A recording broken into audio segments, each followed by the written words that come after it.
Bonjour évêque, Bonjour Karen, nous sommes Bonjour à heureux tous. et privilégiés de t'avoir avec nous. C'est ma grâce, c'est mon bonheur. Vous m'avez beaucoup manqué. Tu nous as manqué aussi. Vous êtes d'accord, il nous a manqué aussi? Et pour rester dans la thématique des épisodes qui changent les destinées, c'est l'épisode ou la saison dans laquelle le pasteur Elvire nous a introduit, où la thématique elle a commencé à aborder il y a un mois déjà, où nous avons commencé à parler du Dieu des saisons. Les saisons. Est-ce que vous pourrez ce matin nous donner une définition de la notion de saison? C'est essentiel et je remercie le pasteur Elvire qui a introduit cette thématique de parler des saisons. Parce que ce qu'on constate souvent, c'est que les gens sont plutôt bien intentionnés, mais juste ils ne sont pas suffisamment renseignés sur la saison dans laquelle ils se trouvent. Et à cause de cela, il y a des opportunités que l'on va manquer. Pour donner une définition un peu personnelle des saisons, vous devez savoir que dans la Bible, on parle de saison de la même manière qu'on parle de temps. Okay? C'est comme des synonymes. Une saison est une période de temps au cours de laquelle les événements, si on veut parler de saison naturelle, les événements météorologiques suivent certaines règles. Quand on est en hiver, par exemple, c'est une saison au cours de laquelle les températures deviennent iniques. Okay? Les températures ont besoin de repentance en hiver, on est d'accord. Voilà. On leur prêche l'évangile depuis, mais voilà. Elles ne se convertissent pas. Elles ne se convertissent pas. Je ne sais pas si ce sont des comment on appelle ça, des réfractaires, les rétrogrades. Voilà. Parce que il est dit dans la Bible qu'il est impossible, voilà, pour les gens qui ont déjà goûté, de revenir. Donc je me demande si l'hiver n'est pas un rétrograde.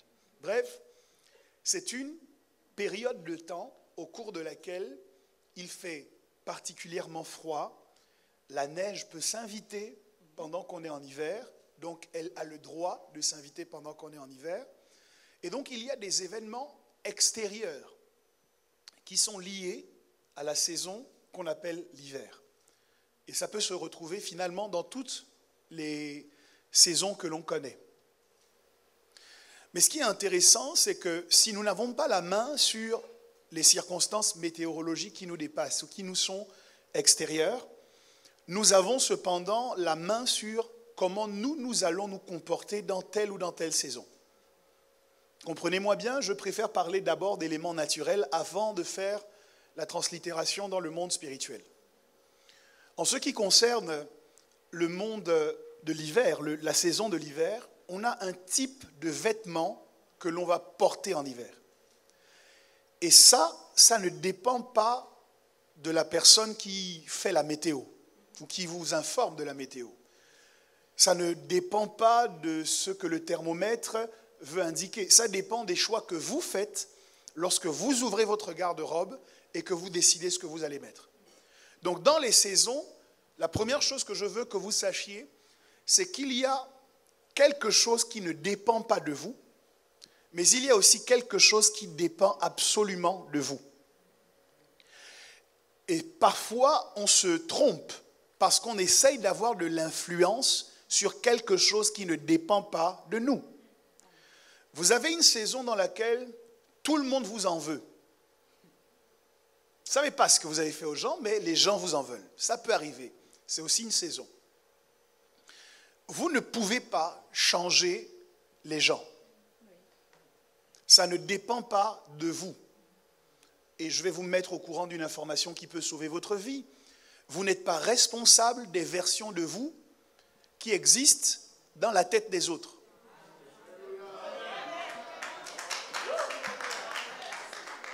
Bon, ce n'est pas parce que les gens sont convaincus que vous êtes un hypocrite que vous devez dans votre vie prendre de votre temps et de votre énergie pour leur démontrer que vous n'êtes pas un hypocrite. Vous n'êtes pas responsable des versions de vous qui existent dans la tête des autres. Amen. Bon. Donc il y a des choses qui dépendent des autres, ok? Et puis il y a des choses qui dépendent de vous. Et il faut veiller à maximiser nos efforts sur les choses qui dépendent de nous. Voilà, je m'arrête là pour l'instant. D'accord. Mais vous avez un petit peu embrayer sur la prochaine question de savoir est-ce que la notion de saison est forcément spirituelle? Je dirais que non, parce que vous avez parlé de saison dans le monde naturel. Est-ce qu'on peut parler de saison dans le monde spirituel? Non seulement on peut parler de saison dans le monde spirituel, mais je crois qu'on peut parler de saison dans les différentes dimensions de l'homme. On a une dimension dans le domaine physique parce que l'homme est un corps, mais on a également une dimension dans le domaine, également des saisons dans le domaine de l'âme. Ok? Parce qu'il y a également, dans l'interface entre l'esprit et le corps, il y a une âme qui permet à l'esprit de piloter le corps. Ok? Et on a des saisons émotionnelles. Vous avez des saisons dans lesquelles, sans le savoir, vous avez des périodes de tristesse. Arthur Rimbaud, pour ne citer que lui et ses congénères, parlait du spleen. Okay? C'est cette sorte de mélancolie que certains artistes peuvent connaître. Mais dans la Bible, on a des expériences de spleen. Je me demande, jusqu'à présent, qu'est-ce qui fait que quelqu'un comme Élie, après avoir triomphé de 300 prophètes de Baal, soudainement prend la fuite parce que Jézabel, une seule personne, le menace. Il a vu Dieu répondre avec le feu, il a vu Dieu le distinguer, et la réponse de Dieu était une preuve qu'il était un vrai serviteur de Dieu. C'était une preuve que Dieu était le seul vrai Dieu. Donc, normalement, Élie doit sortir de cette confrontation avec les épaules carrées et le torse bombé. Mais à la seule menace de Jézabel, Élie s'enfuit.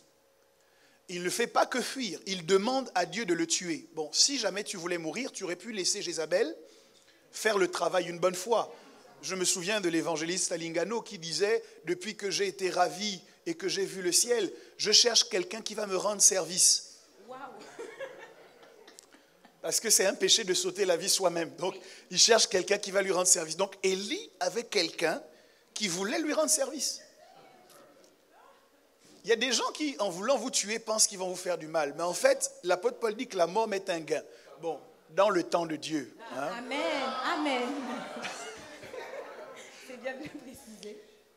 Mais effectivement, on a des saisons physiques, on a des saisons émotionnelles et on a des saisons spirituelles, pour nous à titre personnel.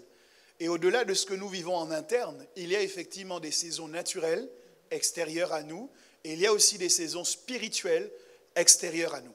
Vous auriez pu être le plus grand prophète de toute la Bible, mais si vous étiez né entre Malachie et Matthieu, vous n'auriez pu prophétiser à personne. Parce que dans cette période-là, c'était un temps de silence.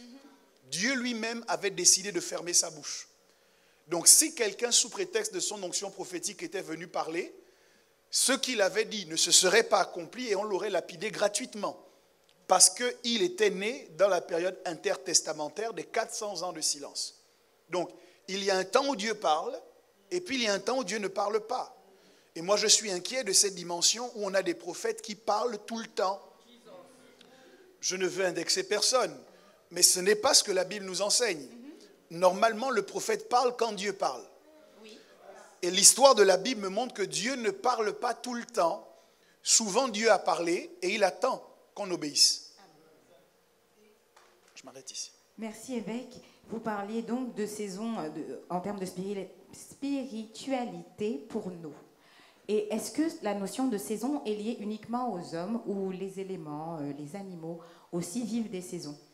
Je me permets d'utiliser cette question pour introduire avec le passage qui a été évoqué par Mitch tout à l'heure, d'Ecclésiaste chapitre 3, versets 1 à 8, parce qu'il est très éloquent en ce qui concerne les saisons. Il y a un temps pour tout, un temps pour toute chose sous les cieux. Donc, une saison pour toute chose. Toute chose a une saison. Il y a un temps pour naître et il y a un temps pour mourir. Il y a un temps pour planter et un temps pour arracher ce qui a été planté. Il y a un temps pour tuer et un temps pour guérir. Un temps pour abattre et un temps pour bâtir. Pardon. Il y a un temps pour pleurer et un temps pour rire. Un temps pour se lamenter et un temps pour danser. Un temps pour lancer des pierres et un temps pour ramasser des pierres. Un temps pour embrasser et un temps pour s'éloigner des embrassements. Un temps pour chercher et un temps pour perdre. Un temps pour garder et un temps pour jeter. Karen, est-ce que ça va? Oui, ça va. Pasteur Elvire, ça va? Est-ce que vous savez d'où nous vient l'expression « ça va » ? Non. Honnêtement, est-ce qu'il y a quelqu'un dans la salle qui sait? Je vais vous le dire. Historiquement, quand on demande à quelqu'un est-ce que ça va, ça voulait dire est-ce qu'elle va correctement à la selle.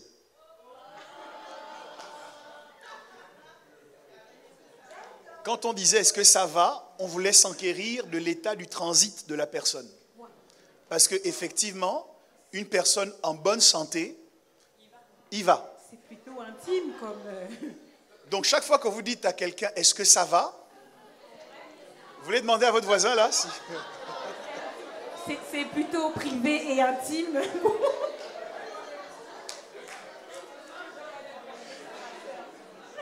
Maintenant, pourquoi je vous dis ça? Parce que historiquement, on a découvert qu'un corps en bonne santé est un corps qui évacue.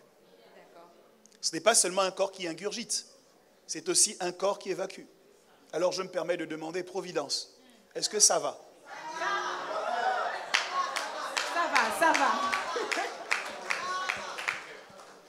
Parce qu'un corps qui ne sait que garder est un corps qui est en mauvaise santé. Et l'Ecclésiaste nous dit qu'il y a un temps pour garder et un temps pour jeter. Et donc c'est une preuve de bonne santé de pouvoir aller dans le lieu secret. Jésus en parle comme du lieu secret. Pourquoi? Parce que les raisons de l'évacuation doivent rester secrètes. Ok. En revanche, il y a danger et il y a problème lorsqu'on ne sait qu'évacuer et qu'on ne sait pas ingurgiter. Donc, pour aller bien, vous devez pouvoir vous nourrir correctement, mais également vous départir correctement de ce qui ne correspond pas à vous. Bon, une autre image, parce que j'ai l'impression de vous avoir perdu. Le ministre Diko qui est là travaille à faire perdre aux gens des kilos en trop. Ça veut dire que pour avoir un corps qui soit fité, designé, il y a des kilos que vous devez perdre. Maintenant, si ce que vous voulez dans la vie, c'est uniquement garder tous les kilos, vous aurez un corps qui ne sera pas aussi esthétique que ceux qu'on voit dans les magazines ou sur Instagram. Mais bon, maintenant, il y a des filtres.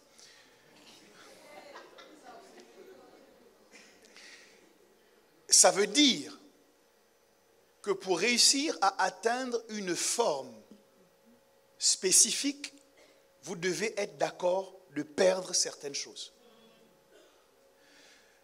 Si vous demandez à Michel-Ange comment il a réalisé les belles sculptures qui ont traversé les siècles et qu'on admire jusqu'à présent, il vous dira qu'à l'origine, c'était des blocs de pierre. Mais qu'est-ce qui a fait que le bloc de pierre est devenu une œuvre d'art? C'est que le bloc de pierre a perdu certains morceaux de pierre. Et parce qu'il a perdu certains morceaux de pierre, il est devenu quelque chose d'exceptionnel qu'on peut admirer. Donc quand Dieu veut faire de vous une œuvre d'art ou un chef-d'œuvre, il doit vous faire perdre, à titre individuel, mais aussi en tant que communauté. Si vous ne voulez pas être une communauté difforme, vous devez accepter que Dieu vous taille et que Dieu... D'ailleurs, je crois que c'est ce que Jésus dit. Je suis le vrai cep, vous êtes les sarments. Et il dit, tout sarment qui porte du fruit, qu'est-ce que le maître fait? Il les monte. Ça veut dire qu'il enlève un certain nombre de choses pour que le sarment puisse porter davantage de fruits. Donc, dans la mentalité de Dieu, on porte davantage de fruits quand on perd. Et ce qu'on veut absolument garder, en fait, nous empêche de porter plus de fruits. Si vous voulez que je vous embête, je peux vous embêter. Oui, nous le voulons. Mais il est impossible pour un couple marié de donner naissance si au préalable, ils n'enlèvent pas leurs vêtements. Ils doivent perdre quelque chose pour pouvoir gagner autre chose. Ça, c'était pour vous embêter. Le deuxième texte que je voulais proposer à votre réflexion, c'est Matthieu 24, 32. Instruisez-vous par une comparaison tirée du figuier. Dès que ses branches deviennent tendres et que les feuilles poussent, vous connaissez que l'été est proche. Ça veut dire, Karen, qu'il nous est possible de savoir dans quelle saison nous sommes. Et Jésus nous le montre ici. De la même manière, chaque saison implique un certain type de vêtements. Et si vous ne savez pas dans quelle saison vous êtes, vous courez le risque de porter les mauvais vêtements. Si vous allez sur la plage en été et que vous voyez des gens qui sont habillés en costume, cravate, 3 pièces, vous allez vous demander s'ils n'ont pas un grain dans la tête. Parce que la saison implique non seulement un temps, mais elle implique aussi un lieu. En été, on ne se balade pas dans la ville en maillot de bain. OK? Normalement, en temps normal, même s'il y a Paris-Plage. Mais en ce qui concerne la saison et le type de vêtements que l'on doit revêtir, cela va être indiqué non seulement par le temps qu'il fait, mais également par le lieu où on va. On ne s'habille pas de la même manière en fonction du lieu où nous allons. J'ai commencé à vous parler de vêtements, je vais continuer. Si vous arrivez dans un magasin de vêtements, d'après vous, est-ce que le projet du commerçant, c'est que tous les clients qui entrent dans son magasin restent dans son magasin? Le travail du commerçant, c'est de présenter ce qu'il a à proposer. Mais vous devez savoir, selon Galates 3, verset 27, que l'apôtre Paul dit « ayant revêtu Christ ». Il parle donc du style de christianisme comme un vêtement que l'on porte. Ça veut dire quoi? Ça veut dire qu'il y a différentes façons de porter Christ. Il y a différents styles vestimentaires chrétiens. Je ne donnerai pas leur nom par discrétion, mais il y a un groupe de louanges qui m'a beaucoup touché et qui m'a beaucoup marqué quand j'étais plus jeune. Jusqu'à présent, leurs textes sont toujours une masterclass en termes d'écriture. Des gens très ouins, c'est-à-dire quand ils étaient sur un concert, sur le podium, vous aviez l'impression que Dieu descendait. Jusqu'au jour où je les ai vus en concert, physiquement, le moment du concert, c'est extraordinaire. Et en descendant de l'estrade, ils contournaient le podium et vous les voyez dans un coin en train de fumer. J'ai été stomac choqué, trauma choqué, parce que dans mon entendement de chrétien de l'époque, vous ne pouviez pas faire tomber la présence de Dieu de cette manière et en même temps être un fumeur. Mais j'ai grandi en découvrant qu'il y a différentes façons de porter Christ. Il y a des gens qui peuvent porter Christ de cette manière-là. Et c'est quelque chose qu'ils devront traiter et gérer avec Christ directement. C'est lui qui dira, est-ce que tu m'as bien porté? Est-ce que tu m'as mis en valeur ou pas? Mais c'est un style. Maintenant, essayons de continuer dans cette image. Pour moi, le style vestimentaire qui consiste à en même temps être chrétien et en même temps fumer, en même temps aller en boîte de nuit, c'est que Christ, tu le portes de façon vraiment très ample. Hein, c'est un cabas. Christ, c'est ton cabas. Voilà. C'est le Christ qui ne te défend rien, qui ne t'interdit rien, c'est vraiment... Okay. Maintenant, si tu rentres dans mon magasin à moi, mon magasin s'appelle Providence. Et que dans mon magasin, je ne commercialise pas de cabas. D'après toi, est-ce que je vais me rouler au sol si après avoir tourné dans les rayons de mon magasin, tu n'as pas trouvé ton cabas et que tu as décidé d'aller dans un autre magasin? Pourquoi? Parce que je ne vends pas de cabas. En revanche, tu dois savoir quel est le style vestimentaire qui te correspond. En fonction de la morphologie de chacun, il y a un style de vêtements que nous pouvons porter et que nous ne devons pas porter. On est d'accord? Lorsque vous tenez un magasin de vêtements, vous êtes chrétien, vous incarnez une certaine façon de voir Christ. Cela s'entend dans les enseignements que vous donnez, Cela s'entend de la manière dont l'Église est dirigée, dont l'Église est conduite. C'est une façon de revêtir Christ. Mais vous devez accepter que tout le monde ne revêt pas Christ de la même manière. Et les personnes qui trouveront leur bonheur dans votre magasin sont des personnes qui ont la morphologie adaptée au style de vêtements que vous commercialisez.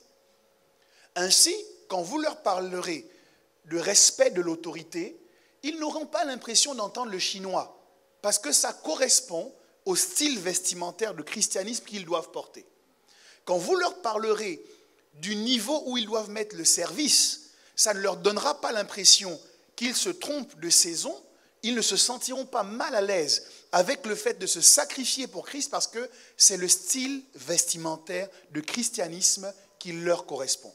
Quand ils portent le service, ce sont les plus beaux chrétiens qui puissent exister. Quand ils marchent dans l'excellence, c'est-à-dire ils forcent le respect et l'admiration autour d'eux. Et c'est important que nous arrêtions d'essayer d'être le type de magasin qui va habiller tout le monde.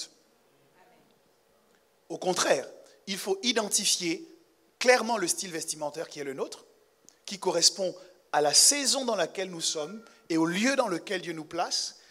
Et nous devons identifier les personnes dont la morphologie est adaptée à cela. Dans le monde de l'Église, aujourd'hui, puisqu'on veut gagner tout le monde, c'est un peu délicat, parce qu'on n'arrive pas à déterminer de cible. Mais j'étais à Abidjan récemment, comme vous l'avez dit. Et après mon intervention chez l'évêque Adé, on s'appelle affectueusement le tuteur l'un de l'autre. Je suis son tuteur quand il est à Paris et il est mon tuteur quand je suis à Abidjan.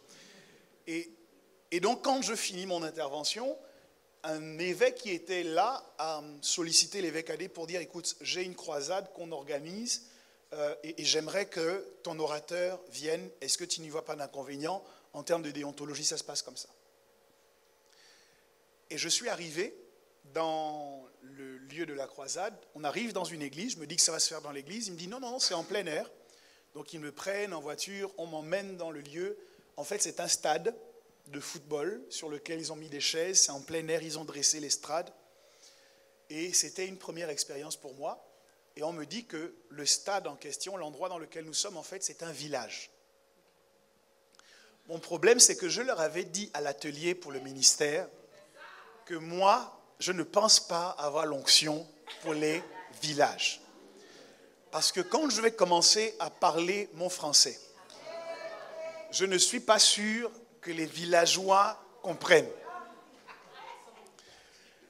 Et j'ai mes versets bibliques pour le démontrer. Jésus fit sortir l'aveugle du village. Il lui a dit, retourne à ta maison, mais ne rentre plus au village. Chacun ses versets. Mais gloire à Dieu, je suis arrivé sur l'estrade. Le Seigneur s'est vraiment glorifié. On a eu une trentaine de personnes qui ont accepté le Seigneur. Wow. Il faut croire que Dieu lui-même a fait la traduction. Okay. Mais je vous donne cet exemple pour indiquer que je ne serais pas forcément allé de moi-même. Il a fallu que Dieu crée les conditions pour que j'arrive dans cet endroit et qu'il permette que mon langage soit audible par un certain nombre de personnes. Si vous vous battez pour exercer votre ministère seulement dans un lieu où vous ne serez pas entendu, vous courez le risque d'avoir très peu de résultats. C'est pour cette raison qu'il faut comprendre Galates 3,27 et garder à l'esprit que nous avons un style vestimentaire de christianisme qui nous correspond. Et nous allons le présenter à la face du monde comme un vêtement que nous trouvons bien, adapté, qui bénit. Mais tout le monde ne sera pas forcément volontaire pour le revêtir. En revanche, dans le tout le monde, Dieu a tant aimé le monde qu'il a donné son Fils unique afin que quiconque croit en lui. Okay? Donc nous prêchons l'évangile à quiconque, mais après, quiconque devient quelqu'un. Parce que si quelqu'un est en Christ, il est une nouvelle créature. Donc dans le quiconque, il y aura quelqu'un. C'est à nous de présenter notre style de christianisme à quiconque, et dans le quiconque, il y aura quelqu'un. Merci évêque, quiconque devient quelqu'un. Belle référence. Alors, est-ce que vous avez autre chose à nous dire au sujet des saisons? Peut-être comment elles se manifestent, où elles sont perceptibles, quand est-ce qu'elles changent? Plein de questions. Je vais vous laisser développer un peu tout ce que vous avez à nous dire sur les saisons, puis nous passerons à la phase de questions-réponses. Ok, je vais essayer de ne pas être long. Deux choses au sujet des saisons. J'ai commencé à planter le décor au départ pour vous montrer qu'elles sont liées à des événements extérieurs et à des événements intérieurs.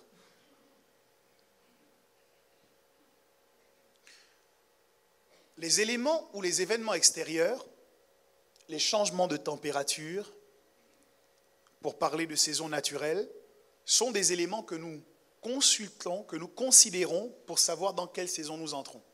C'est ce que Jésus dit. Quand vous voyez que les branches du figuier deviennent tendres, donc c'est un élément extérieur, vous savez que l'été est proche. Donc pour identifier une saison, la première chose que l'on consulte, ce sont les éléments extérieurs. Mais les éléments extérieurs ne sont pas les seuls qui définissent une saison. Pourquoi ? Pendant que nous sommes rassemblés aujourd'hui dans ce lieu et que nous avons eu la grâce de nous lever en bonne santé, de venir rendre un culte à Dieu, il y a des gens qui pleurent parce qu'ils ont perdu quelqu'un dans la même nuit. Pour eux, ça devient une saison de pleurs. Parce qu'à l'intérieur d'eux, ils ont de l'affection pour la personne qui est partie. Ils la connaissent. Ils ont une disposition émotionnelle qui fait qu'ils sont touchés au moment du départ de cette personne. Mais vous qui ne connaissez pas la même personne, vous n'êtes pas touchés de la même manière. Donc pendant qu'eux, ils rentrent dans une saison de pleurs, vous pouvez rentrer dans une saison de joie. J'ai toujours été choqué de cela. Un jour, dans une maison que je connais, le jour du mariage de la fille aînée de la maison, le voisin d'à côté venait de décéder. Donc ces deux maisons n'étaient séparées que par une barrière. Mais d'un côté de la barrière, c'était une saison de pleurs et de deuil, et d'un autre côté, c'était une saison de joie. Je dis ça pour vous montrer que les saisons ne s'imposent pas uniquement à vous, mais qu'il y a une sorte de négociation entre les éléments extérieurs et les éléments intérieurs qui vous permettent de définir dans quelle saison vous entrez. Je vais le dire autrement. Vous entrez dans une saison de pleurs si vous êtes d'accord de rentrer dans une saison de pleurs. Les éléments extérieurs peuvent vous donner l'impression que c'est le moment de pleurer. Quand on vient voir Jésus et qu'on lui dit « Lazare est malade » et sa maladie est censée le conduire à la mort, Jésus est censé pleurer. Mais Jésus dit à ses disciples, cette maladie n'est pas la mort. Pourquoi ? Il refuse que les éléments extérieurs lui dictent la saison intérieure dans laquelle il entre. Donc il y a une tractation qui s'opère entre les éléments extérieurs et les éléments intérieurs. Et quand Jésus arrive devant le tombeau, puisque tout le monde est en train de pleurer et que c'est ce qui est bienséant, Jésus pleure. Mais à l'intérieur de lui, il sait que Lazare ne va pas rester dans le tombeau. Tu peux être donc en présence de plusieurs personnes qui sont en train de se lamenter et tout prêtes à la lamentation. Sauf qu'à l'intérieur de toi, il y a un feu qui brûle. Il y a quelque chose qui se révolte. Il y a quelque chose qui te fait sentir au-dedans de toi que cette maladie n'est pas à la mort, elle est pour la gloire de Dieu. Lorsqu'on escorte ce jeune homme, fils unique de sa mère, jusqu'au cimetière et que Jésus croise le cortège, il peut rentrer dans le même mood que tout le monde et se mettre à se lamenter pour cette femme qui vient de perdre son fils. Mais à l'intérieur de lui, il y a quelque chose qui lui dicte que cette saison n'est pas une saison de pleurs, ce n'est pas une saison de deuil. Il touche le cercueil et ce qui est à l'intérieur de lui force ce qui est à l'extérieur de lui à s'adapter. C'est le compromis entre la réalité et la vérité. La vérité qui est à l'intérieur de nous a le pouvoir d'influencer la réalité qui est à l'extérieur de nous, si tant est qu'elle est profondément enracinée. Donc, nous aussi, nous dictons aux saisons leur capacité de nous influencer. Nous ne sommes pas uniquement des victimes des saisons, nous sommes aussi des acteurs des saisons. Et c'est lorsque, dans une saison de pleurs, nous aussi, nous nous laissons gagner par la peur, ou par les pleurs, pardon. J'ai parlé de saison de peur ou de pleurs ? Une saison de pleurs. Nous nous laissons nous aussi gagner par les pleurs. C'est à ce moment que la saison devient effectivement une saison de pleurs. Ça dépend de toi. La deuxième chose que je peux dire, c'est qu'il y a ce que j'appelle dans la vie des modulateurs de saison. Il y a des gens que vous connaissez qui sont capables de changer l'atmosphère d'une pièce quand ils y entrent. Certaines personnes sont appelées des personnes solaires. Quand vous êtes dans leur présence, même si vous étiez triste, j'ai l'impression que c'est la capacité de tous les Ivoiriens. L'humour que ces gens-là ont, c'est terrible. Ils sont capables de te faire rire. C'est-à-dire, tu pleures parce que tu es triste et en même temps tu ris. Mais il y a des personnes comme ça que vous connaissez.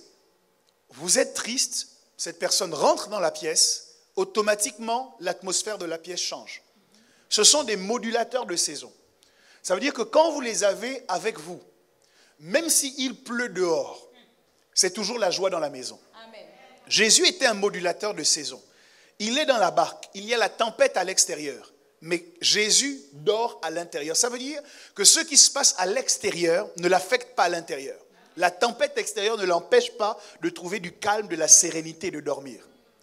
Et je vous ai déjà dit cela. Lorsque les disciples le voient dormir, ils le réveillent et on nous dit souvent, il faut aller le réveiller.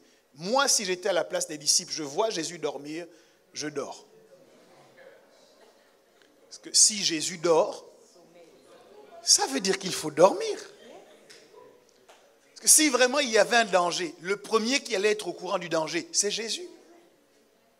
Bon, on l'a réveillé et Jésus impose à la tempête d'adapter l'attitude intérieure qu'il avait avant qu'on ne le réveille. Il lui dit, tais-toi, parce que quand on dort, tout fait silence. Il lui dit, calme-toi, parce que le sommeil est une phase dans laquelle tout doit être calme. Donc, il prend ce qui est en lui et il impose à l'extérieur de lui. Et la tempête est obligée de s'adapter à ce qui était à l'intérieur de lui. Et à ce moment, tous les disciples sont au bénéfice du modulateur de saison qu'il est et sont dans l'étonnement en disant, qui est celui-ci qui commande même au vent et même aux tempêtes et elles lui obéissent. Donc vous avez dans votre environnement, dans votre entourage, vous avez des gens qui sont des modulateurs de saison. Par leur présence, ils peuvent affecter la phase dans laquelle vous vous trouvez. La veuve de Sarepta était dans une saison de deuil, mais Élie était un modulateur de saison. Quand Élie est arrivé dans sa vie, ce qui était censé être son dernier repas a été l'ouverture à toute une saison de repas, d'abondance, d'opulence, à la différence de toutes les autres maisons. Je ne sais pas si le voisinage n'a pas aussi été au bénéfice de la farine qui ne finissait pas dans le pot de cette femme. Donc, il y a des modulateurs de saison que Dieu nous donne de rencontrer et qu'il nous faut choyer. Parce que quand il pleut, ils peuvent faire lever le soleil. Et puis quand il fait froid, ils peuvent ordonner que la température monte. Amen. Je m'arrête ici pour les saisons. D'accord, on peut donc passer à la phase de questions-réponses. On peut. Vous avez été nombreux à nous faire parvenir vos questions et nous vous en remercions. Vous ne les verrez pas telles que vous nous les avez fait parvenir parce qu'elles ont été reformulées ou regroupées par catégorie. Donc ne vous offusquez pas, vos questions seront bien traitées, mais elles ont simplement été rassemblées pour en faire un tout cohérent. On va commencer tout de suite avec la première question. Peut-on vivre plusieurs saisons dans un même domaine de vie, mariage, carrière? Absolument. On peut vivre plusieurs saisons parce que on peut avoir une carrière professionnelle qui fonctionne parfaitement et en même temps dans son mariage, ça ne va pas. De la même manière qu'on peut avoir un mariage qui fonctionne parfaitement et au niveau de son travail, les choses vont de mal en pis. Ça peut très bien se passer dans sa vie chrétienne, dans la vie de l'Église, dans sa relation avec Dieu et puis dans sa relation avec les autres, ça passe pas bien. C'est tout à fait possible. Donc on peut vivre différentes saisons au même moment. La clé dans ce genre de circonstances, c'est de savoir partitionner. Est-ce que vous connaissez le principe des vases communicants? Okay. Tout le monde connaît le principe des vases communicants? Bon, c'est des vases qui sont reliés entre eux de sorte que lorsque vous mettez de l'eau dans un seul vase, dans le vase de gauche, le vase de droite se remplit aussi. Lorsque vous vivez plusieurs saisons au même moment, la clé, c'est de savoir prendre la crédibilité, la force, l'admiration que vous suscitez sur le lieu de travail et de pouvoir alimenter votre vie de couple. Et donc de ne plus attendre de l'autre que l'autre vous donne cette crédibilité, cette force, cette affection. Votre réservoir est déjà plein parce que vous avez réussi à prendre de l'extérieur ce dont vous aviez besoin à l'intérieur. Et quand vous l'avez pris, vous n'êtes pas là pour dire « je n'ai plus besoin de toi ». Non, vous êtes maintenant en capacité de mettre de côté vos propres besoins parce qu'ils sont déjà satisfaits et de vous occuper des besoins de votre conjoint. Ça permet d'utiliser les différentes saisons et les différentes phases que Dieu vous donne pour pouvoir équilibrer toutes les saisons et tous les autres domaines de votre vie. Au niveau de l'Église, les choses vont bien. Quand vous arrivez dans la présence de Dieu, vous êtes rempli. Mais le but, c'est justement que cet amour dont vous êtes rempli, vous puissiez le transférer sur votre lieu de travail, à vos collègues qui vous combattent, à ces gens qui ne veulent pas de votre bien. C'est pourquoi vous devez recharger vos batteries au maximum lorsque vous êtes dans un environnement où tout se passe bien, plutôt, et c'est ce que nous faisons souvent, que de vous concentrer sur la petite bête qui ne fonctionne pas. J'ai oublié de vous dire que même dans la saison, que ce soit l'hiver, que ce soit l'été, que ce soit le printemps, même dans la saison qui est la vôtre et qui vous est favorable, il y a quand même le jour et il y a quand même la nuit. Donc ce n'est pas parce que c'est ma saison que je ne connaîtrai pas de difficultés. Ça peut tout à fait être ma saison, mais c'est normal. Il y a des hauts et des bas, même dans ma saison. Donc quand j'y suis et que les choses se passent bien à tel endroit ou dans tel domaine, Dieu me les donne comme les 7 années de vaches grasses que Dieu a données à l'Égypte pour faire des provisions pour supporter les 7 années de vaches maigres. Et quand j'arrive dans les années de vaches maigres, ce qui peuvent être le mariage, qui peuvent être la famille, qui peuvent être le travail, je ne suis pas en famine parce que j'ai suffisamment fait de réserves dans l'environnement dans lequel les choses se passaient bien. D'accord, on va donc adopter l'attitude des vases communicants pour que lorsque des saisons différentes se présentent dans différents domaines, on soit à même de les surmonter ou de les vivre pleinement. On va donc passer à la deuxième question. Est-ce que il y a des saisons qui ne se produisent qu'une seule fois? Donc si j'ai raté ma saison de mariage, je ne la vivrai plus jamais. C'est une lecture grecque du temps. Parce que vous savez que les Grecs avaient 2 mots pour parler du temps. Il y a le temps chronos et le temps kairos. Le temps kairos, c'est l'instant T. Et quand il représentait kairos, il le représentait comme un personnage qui avait une touffe de cheveux au niveau de son front. Ça voulait dire que vous ne pouviez saisir kairos que quand il se présentait à vous. Et quand il s'était détourné de vous, c'était fini. Parce que vous n'aviez plus la possibilité d'attraper cette touffe de cheveux en quelque sorte. C'est pour parler de ces opportunités qui ne se présentent qu'une fois dans la vie et qu'il faut savoir saisir. Je suis d'accord avec cette lecture, mais le Dieu dans lequel je crois est un Dieu de la seconde chance. Amen. Comprenez-moi bien, je ne suis pas en train de vous dire de négliger les opportunités qui se présentent dans votre vie. La saison ne signifie pas que c'est le seul moment où vous pourrez, par exemple, manger des pommes. Ok. Quels sont les fruits de saison en ce moment?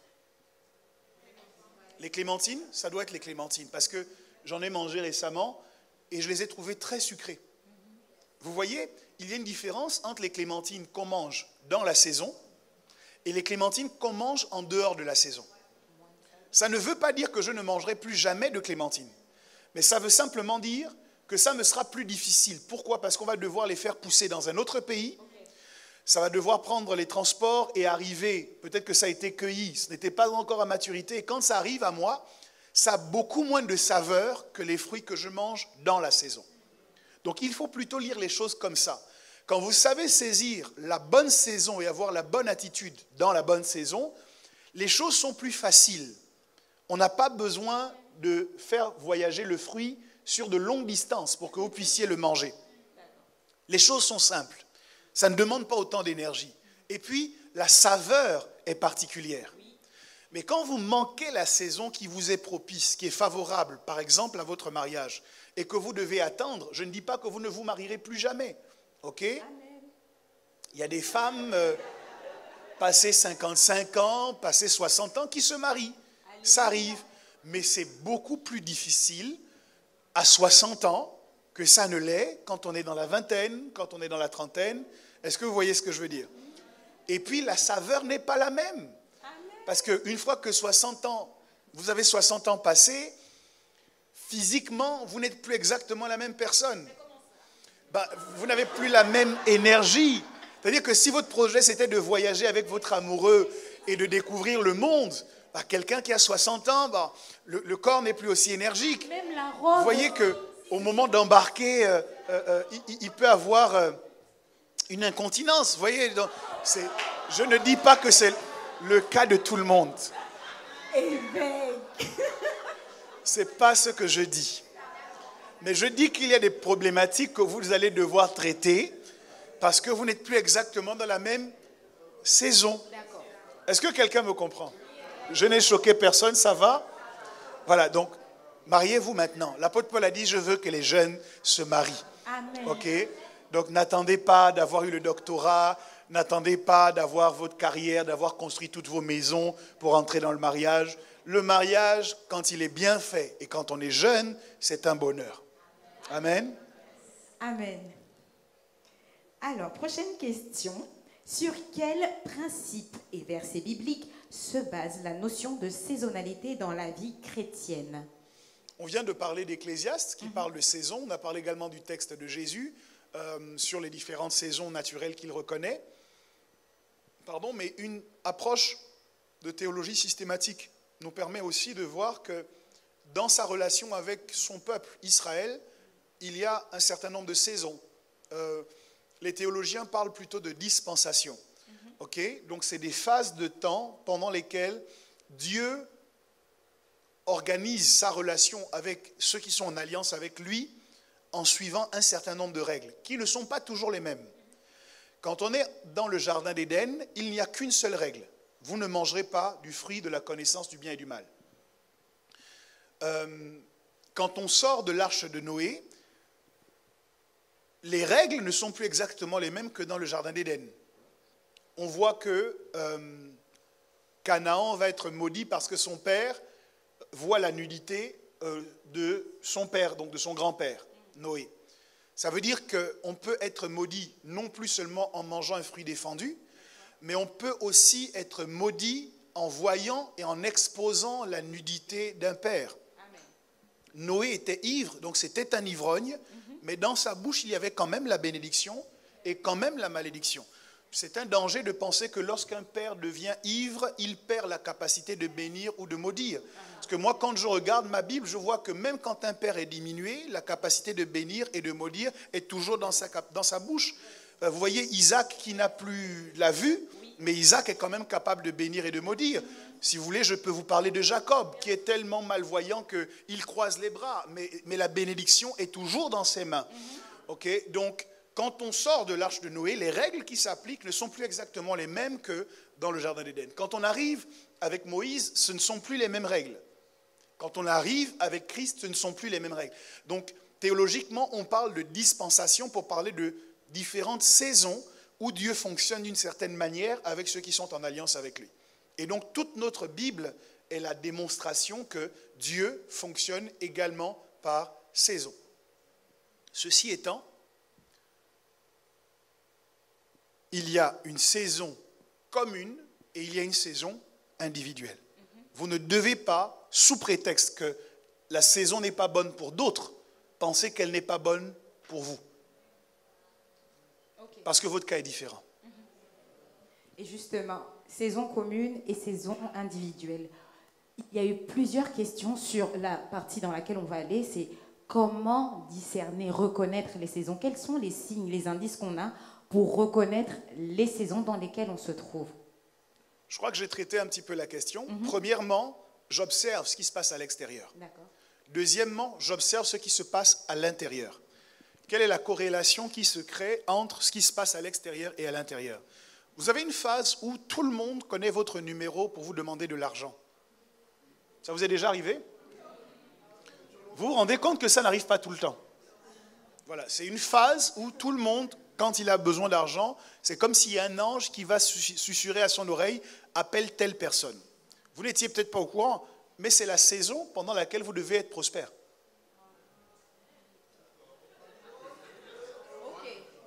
Bon. Quand Dieu dit à Élie d'aller vers la veuve de Sarepta, c'est parce que la veuve de Sarepta a quand même un peu d'huile et un peu de farine. Donc Dieu ne vous enverra jamais vers quelqu'un qui n'a pas.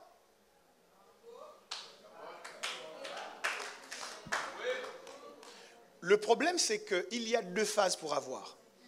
Avant que Jésus ne naisse, il y a son étoile qui apparaît dans le ciel, que les mages discernent.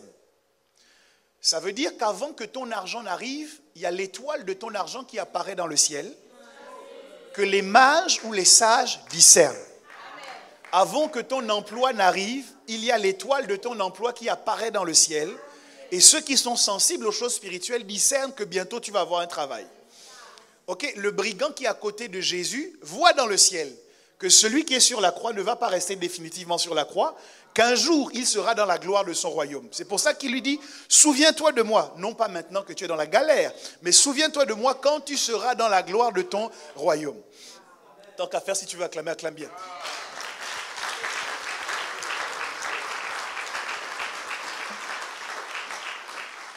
Et il y a de la grâce à savoir lire dans le ciel les signes de ce qui va venir plus tard sur la terre.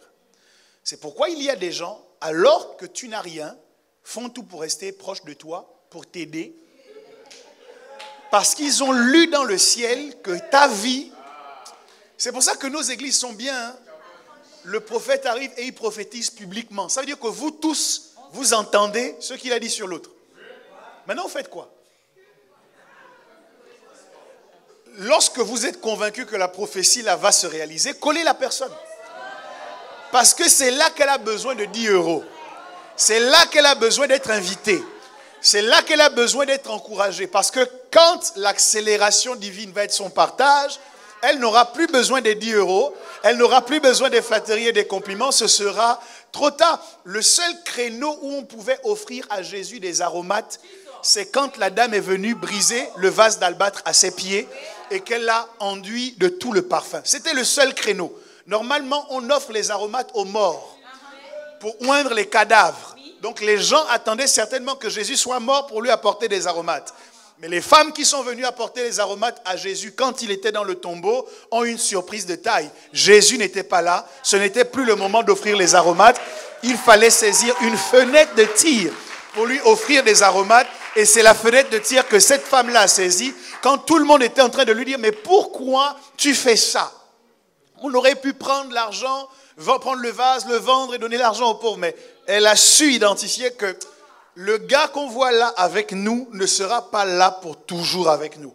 Donc faisons aujourd'hui ce que nous devons faire pour que dans l'histoire de l'évangile, notre nom puisse être associé à lui, et c'est ce qu'elle a fait. Ça va? Est-ce qu'on se communique? Voyez donc, c'est cela qu'il faut avoir à l'esprit. Nous ne sommes pas charnels, nous sommes spirituels. Nous vivons en lisant dans l'esprit. Nous lisons spirituellement. Nous ne connaissons pas les gens selon la chair, nous les connaissons selon l'esprit. Vous devez faire attention de ne pas insulter l'avenir. N'insultez pas l'avenir. Ce n'est pas parce que vous voyez quelqu'un en difficulté aujourd'hui qu'il le sera toujours. Ok, mais si vous savez voir dans le ciel son étoile, demandez-vous est-ce que son étoile brille encore. Et quand son étoile brille, ce qu'il faut faire, c'est l'appeler le roi des Juifs qui vient de naître. Ils ne sont pas venus chercher un bébé, ils ne sont pas venus chercher quelqu'un qui est né dans une étable, ils ne sont pas venus chercher un pauvre, ils sont venus chercher le roi des Juifs qui vient de naître. Donc même né dans une étable, mais la vérité c'est ce que son étoile disait. Né au milieu des animaux, mais la vérité c'est ce que son étoile disait. Je pense que la vérité c'est ce que le ciel dit à ton sujet. Amen. Parce que la terre peut dire que toi tu dois naître dans une étable. La terre peut dire que tu dois être entouré d'animaux. La terre peut dire qu'on peut t'entourer de fumier. La terre peut dire que tu peux naître dans de mauvaises conditions, mais le ciel te connaît. Et il garde la bonne information à ton sujet. C'est pour cela que c'est une de mes phrases favorites. Si la terre oublie, le ciel se souvient. Merci évêque. Après avoir été des bons lecteurs des éléments extérieurs, quelles sont les actions à poser quand on est dans une bonne saison et celles qu'il faut poser quand on est dans une mauvaise saison? Les mages nous enseignent. Quand on identifie l'étoile d'un roi, on se déplace pour aller faire allégeance au roi. Extérieurement, lorsqu'on lit dans le ciel certains éléments, on doit se demander quelles sont les actions pratiques que ces éléments-là nous invitent à poser. Et je ne peux pas répondre en une seule phrase ou d'une seule manière parce qu'il y a tout un ensemble d'actions en fonction de la saison que nous identifions. Mais je vais essayer d'être le plus pratique possible. Je commence à sentir que tout le monde m'appelle pour me demander de l'argent. Je conçois donc que c'est le moment pour moi de devenir prospère. Qu'est-ce que la Bible nous enseigne pour accéder à la prospérité? C'est une loi simple qui n'a pas changé. C'est la loi de la semence et la loi des récoltes. Deux questions que je vais me poser. Est-ce que j'ai suffisamment semé pour qu'à ce moment de la récolte, je puisse commencer à récolter? Si je n'ai pas suffisamment semé, je me bats pour semer maintenant. Parce que la saison qui s'ouvre est une saison où tout ce que je vais semer va, pouvoir produire une moisson abondante et rapide. Donc je cherche les endroits où semer. La deuxième chose, c'est est-ce que j'ai déjà semé par le passé? Si je sais qu'il y a des endroits où j'ai semé, c'est le moment pour moi de me présenter à ces endroits-là pour commencer à récolter. On était à Abidjan, il y a une dame qui rendait témoignage. Il y a un évêque qui a fait un appel où il avait une douzaine d'enveloppes qu'il demandait aux uns et aux autres de prendre. 2 personnes se sont avancées et elle est arrivée. Elle a dit qu'elle veut prendre les 10 enveloppes qui restent. Et donc, elle a pris les 10 enveloppes. Dans la semaine qui a suivi, elle nous rendait le témoignage plus tard. Elle dit, on l'a appelée pour dire, mais madame, votre argent qui est bloqué ici, avec nous, vous ne voulez pas le prendre. C'est-à-dire que depuis des années, elle avait de l'argent qu'on devait payer. Mais c'est dans la semaine qui a suivi l'acte qu'elle a posé qu'on la rappelle. Donc on la harcèle pour lui dire, viens chercher ton argent, madame. Et ce n'est pas un petit argent. Donc, il y a des gens dans lesquels tu t'es investi. Il y a des endroits dans lesquels tu as semé. Quand tu te rends compte que les éléments extérieurs te donnent l'impression que c'est le moment de récolter, appelle les bons numéros. Parce que c'est le moment où ceux qui te devaient de l'argent vont être perturbés dans leur cœur et vont trouver que c'est le moment de te payer. Ne laisse pas passer cette phase, parce que le premier arrivé est le premier servi. Appelle-les vite, disant, tu te rappelles, tu me dois. Parce que souvent Dieu est en train de te dire, en fait, j'ai débloqué les fonds, ils viennent de recevoir des émoluments, présente-toi rapidement à la solde pour toucher ta part. Donc il y a des actes que je dois poser parce que j'identifie la saison dans laquelle je me trouve. Lorsque Dieu m'a parlé de mon appel au ministère, j'ai senti que la saison qui s'ouvrait, c'était une saison où je pouvais construire une intimité très forte avec lui. Et automatiquement, sans qu'on me le dise, parce que j'ai su que j'étais appelé au ministère, j'ai redoublé d'efforts dans la méditation de la parole, dans mes temps de prière et dans mes temps d'adoration avec lui. Ça a été tellement extraordinaire, les expériences que j'ai vécues avec lui, que ça a créé en moi un dépôt qui m'a accompagné, même quand les temps devenaient difficiles. Je savais au-dedans de moi le niveau d'intimité que j'avais construit avec lui faisait que je n'étais pas autant secoué que d'autres auraient pu l'être. Encore une fois, c'est une saison qui s'est ouverte, où Dieu me dit, je vais t'appeler au ministère, je vais faire ça, ça, ça avec toi. Mais il y a des actions que je pose. C'est dangereux de savoir dans quelle saison on se trouve et de ne pas poser les bonnes actions. C'est-à-dire, quand Dieu te dit que tu es appelé au ministère, tu comprends que ta bouche va être utilisée pour proclamer l'évangile. Elle ne peut plus être utilisée pour murmurer. Tu vois, automatiquement, tu te retires du nombre de ceux qui murmuraient et qui critiquaient. Est-ce que vous savez que quand on est appelé au ministère, on récolte le fidèle qu'on a été? C'est-à-dire, quand le ciel va déterminer le type de fidèle qu'il va te donner, il va questionner le type de fidèle que tu as été. Donc, quand tu reçois ton appel au ministère et que tu sais au-dedans de toi que tu es appelé au ministère, l'une des choses que tu dois faire, c'est travailler à être le meilleur fidèle qui soit. Parce que c'est le type de fidèle là que tu as mis en terre. Et la moisson sera abondante.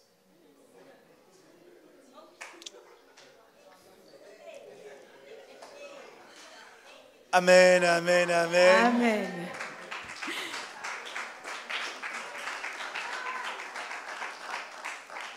Tout à l'heure, tu nous as parlé de personnes qu'on pouvait identifier comme des régulateurs de saison, qui étaient capables de changer notre saison en bien. Est-ce qu'il y a des personnes qui sont ennemies de notre saison, qui pourraient la transformer pour le pire? Totalement. Ok. En vérité, ils ne peuvent pas avoir d'incidence sur ce qui se passe à l'extérieur, mais ils peuvent affecter ce qui se passe à l'intérieur de vous.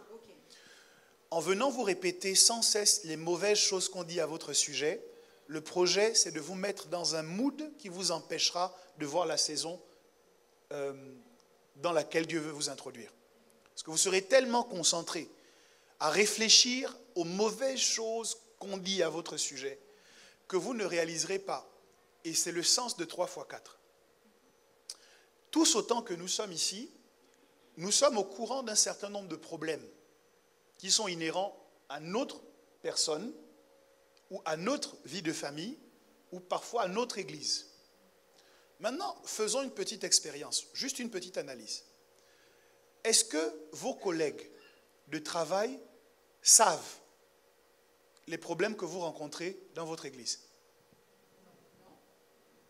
dans votre maison, dans votre famille? Ok. Est-ce qu'il y a quelqu'un ici qui est dans un club de sport? Un club de lecture, une activité extra-ecclésiastique, voilà. Vous faites quand même d'autres choses dans la vie? On va au travail. Ok. On va au travail. J'ai parlé déjà des collègues de travail. Je voudrais savoir, est-ce que les gens qui sont dans le club là sont au courant des problèmes que vous connaissez dans votre maison, dans votre famille? Ou parfois dans votre église? Bien. Ça veut dire que vous avez plus de gens qui ne connaissent pas vos problèmes que de gens qui les connaissent. Sauf que quand vous êtes dans un problème, vous avez l'impression que tout le monde autour de vous connaît le problème dans lequel vous êtes et vous traite en fonction du problème dans lequel vous êtes. C'est faux. C'est un effet... j'ai oublié le nom. C'est un effet de irradiation. C'est plutôt, on appelle ça la loi de la projection ou des projecteurs. Je vais chercher le nom. Mais quand vous êtes sur le point d'acheter une voiture ou que vous venez d'acheter une voiture, vous allez avoir l'impression que tout le monde conduit la même voiture. Vous voyez? C'est la même chose. Quand vous avez un problème, vous avez l'impression que tout le monde est au courant du problème. Quand vous avez une tache sur votre vêtement, vous avez l'impression que tout le monde ne regarde que la tache qu'il y a sur votre vêtement. Vous faites tomber un verre dans un restaurant, vous avez l'impression que tout le monde dans le restaurant vous regarde. Je dois vous dire que c'est faux. Vous n'êtes pas le centre du monde.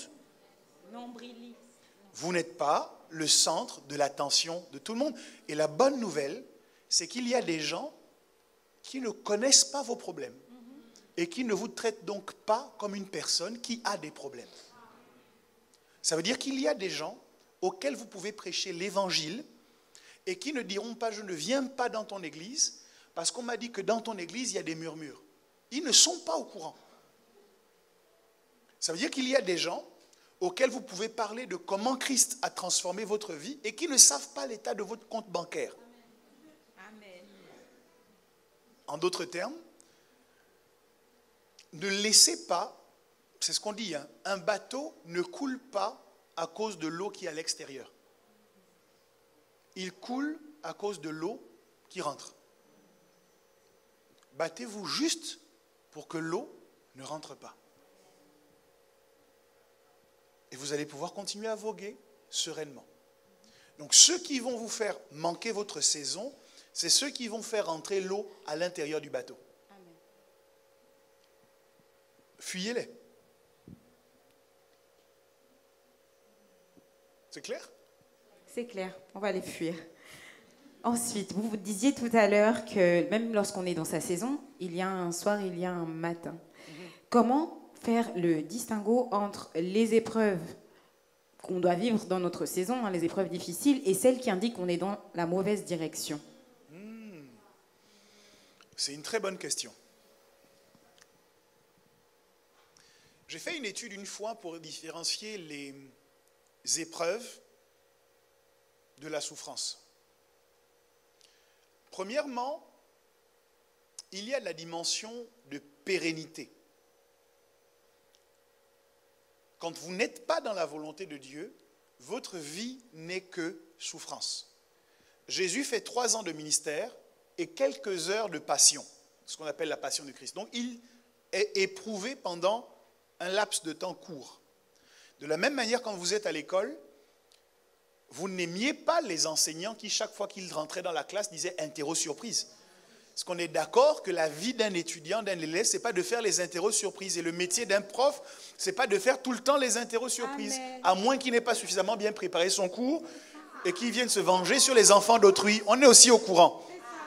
Mais la vérité, c'est qu'il y a un temps pour enseigner et il y a un temps pour questionner vos connaissances sur les choses qui ont été enseignées. Donc je crois que la première chose, c'est la notion de durée. Vous souffrez depuis combien de temps?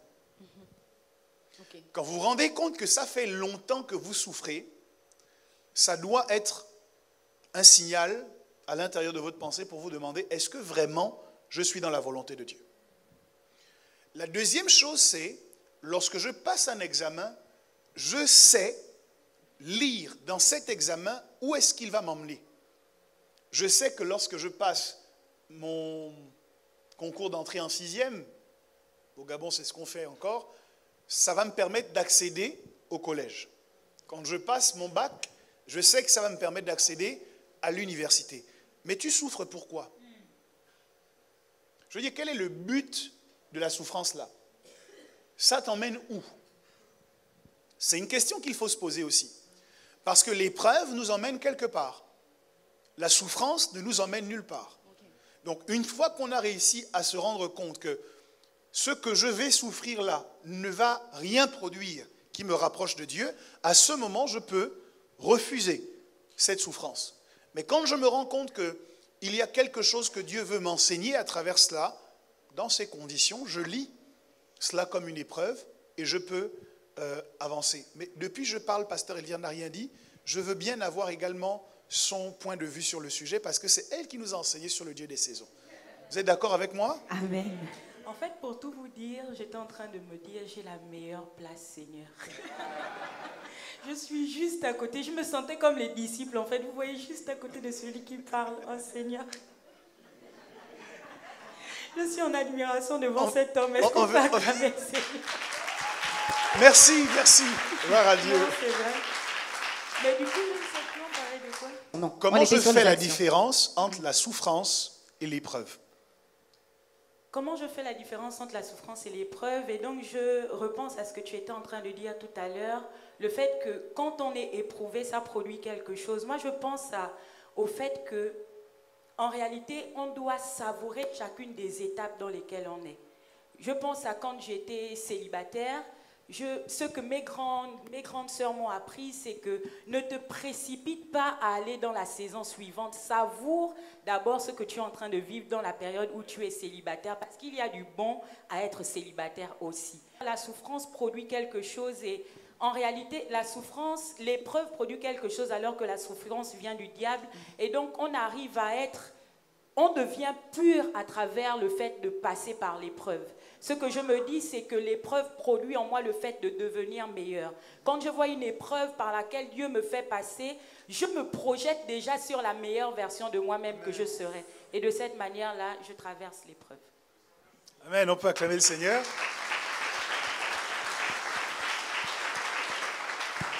La dernière chose que je veux dire, je récapitule, on a parlé de le contenu de l'épreuve ou de la souffrance, on a parlé de ce vers quoi ça nous mène, mais on ne parle pas toujours, et c'est de ça que je veux parler, c'est quelle est la raison pour laquelle je suis dans cette situation.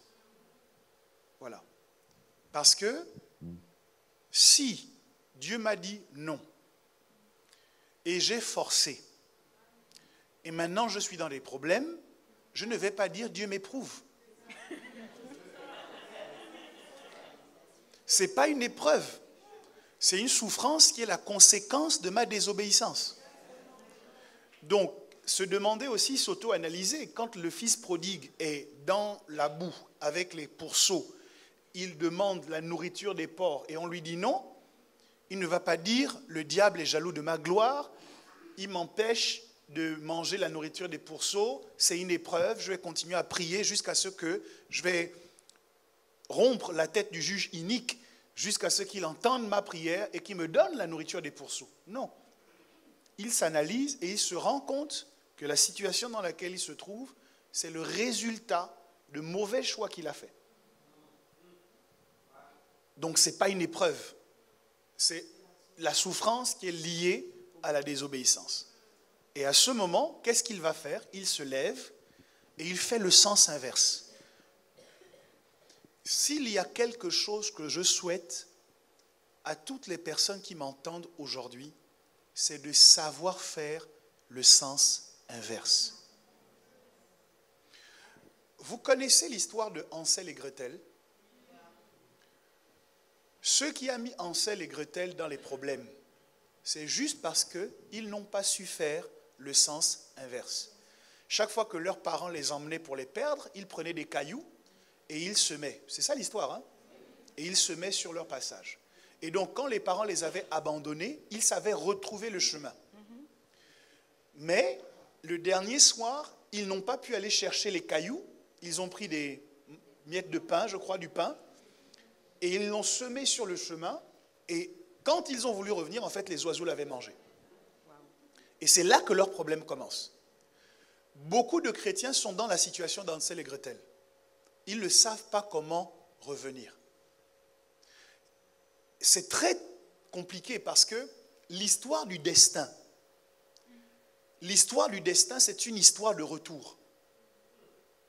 La destinée, ça n'a rien à voir avec le futur, ça a à voir avec le passé. La destinée, c'est de redevenir la personne que nous étions en Dieu pendant que nous sommes sur la terre. C'est ça la destinée. Donc si vous ne savez pas revenir, okay, parce que donnez le pouvoir de devenir, donc on vient d'eux, okay, donc on revient à ce dont on est parti. Quand Dieu nous envoie sur la terre, nous avons une forme. Avant que tu ne sois dans le ventre de ta mère, je t'avais consacré. Tu avais déjà une forme, tu avais déjà une onction, tu avais déjà un ministère. Mais quand tu arrives, l'atterrissage est tellement brutal sur la terre qu'il y a des choses que tu oublies. Tu oublies que tu es prophète. Tu commences à te voir comme un voyant, comme un devin, comme un astrologue. Tu fais le diseur de bonne aventure parce que le choc a été violent. Tu as oublié. Okay? Et l'histoire de ta destinée, c'est de te souvenir de ce que tu étais à l'origine et de travailler à redevenir cette personne.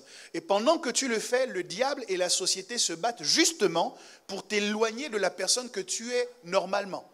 Normalement, tu es quelqu'un de gentil, mais tout ce que tu vis par la société a pour objectif de te rendre méchant. Et donc, tout le travail de ton destin, c'est de sortir de ce que la société veut t'imposer comme forme pour revenir à qui tu étais au départ. Et le fils prodigue trouve son salut dans le fait qu'il est capable de revenir. Si vous avez eu la capacité de vous éloigner, vous devez développer la capacité de revenir. Combien d'entre nous, quand nous avons accepté le Seigneur, nous avions un cœur pour Dieu, un cœur pour les choses de Dieu qui était extraordinaire. Et nous-mêmes, nous avons accepté de nous en éloigner. Parce que nous n'avons pas écouté les conseils. Quand on nous disait les mauvaises compagnies corrompent les bonnes mœurs, quand on nous disait de ne pas avoir certains sujets de conversation, on n'a pas écouté. Et ça nous a éloignés. C'est fait. Mais maintenant que c'est fait, et qu'on a eu la capacité de nous éloigner, il faut trouver les forces pour revenir. Dis à ton voisin, trouve la force de revenir. S'il y a une chose que je peux souhaiter à tout le monde, c'est ça. C'est la capacité de revenir à de meilleurs sentiments vis-à-vis de Dieu, vis-à-vis des choses de Dieu, vis-à-vis des autres, vis-à-vis de tout ce que Dieu nous donne. Une fois qu'on est capable de revenir, le diable a perdu. Parce que même quand on se sera égaré, la Bible dit 7 fois le juste tombe et il se relève. Mais s'il est tombé et qu'il n'est plus capable de se relever, à ce moment, ce n'est plus injuste. Voilà. Merci évêque. Alors, il y a des saisons où il y a le trouble, mais comment on peut, au-delà des épreuves ou de la souffrance, comment voir ou discerner que la saison est bonne? Quand Dieu approuve les voies d'un homme, il dispose toutes choses favorablement, même le cœur de ses ennemis. La saison est bonne parce que nous sentons l'odeur de la faveur. Quand j'étais plus jeune, j'allais chez un oncle qui était très proche, il aimait bien les animaux. Donc il y avait un porc-épic dans la maison, donc le soir, quand on suivait la télé, il ne fallait pas laisser les pieds au sol, parce que le porc-épic sortait le soir et il longeait, tu sais, les bordures. Donc on gardait les pieds comme ça, on laissait des pots de patates douces sous le frigo pour qu'ils mangent. Donc il y avait un porc-épic, j'aimais bien aller là-bas. Un porc-épic, il y avait un vautour qui était dressé.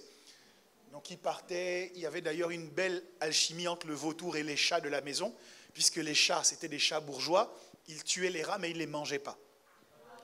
Quand ils tuaient les rats, ils les mettaient à l'extérieur et le vautour venait les manger. Vraiment, c'était pas mal.